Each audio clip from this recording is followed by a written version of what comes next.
In this tutorial, we will go over step-by-step the wiring of the SkyBox hybrid system. Note: all wiring is based on Outback's Quick Start Guide wiring section. Perform wiring and practices in accordance to Article 690 of the National Electric Code. To access SkyBox wiring compartment, remove the 2 Allen screws with a 6mm wrench. The door will swing open to the right. The BOS compartment opens with a latch, and the door also swings to the right. Remove the 4 Phillips screws that secure the dead front to access BOS wiring. Use the specific torque values noted in the BOS or Quick Start Guide table. Connect all ground wires for battery, AC, and PV. Tip: leave the bottom terminal of bus bar available for factory wired SkyBox to BOS ground wire. Connect the SkyBox battery negative to BOS negative terminal and battery negative to BOS. Connect PV array negative and positive using the far left terminals for first array and right terminals for second array if present. Connect all AC neutral wires to neutral bus bar. Connect the factory supplied ground wire from the SkyBox to BOS ground terminal.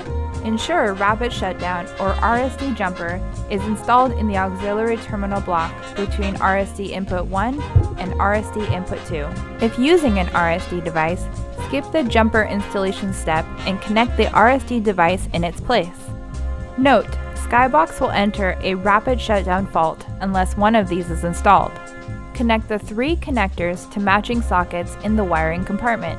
Connect SkyBox PV negative to the right side of the PV disconnect.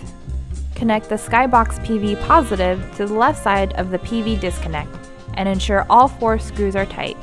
Connect the AFCI cable assembly to SkyBox socket. Connect battery positive to positive bus connection below the dual 175 amp breaker.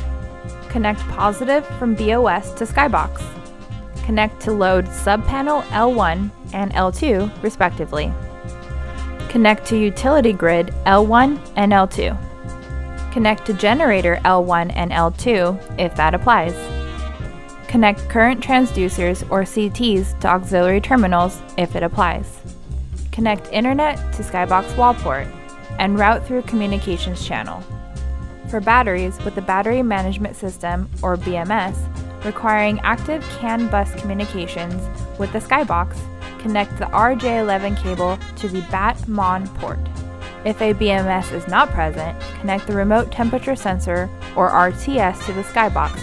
Place the sensor on the battery sidewall as close to the center of the bank as possible. Connect the auto generator start wires to the aux terminals if it applies. Alrighty, you are all done wiring the SkyBox and now are ready for commissioning.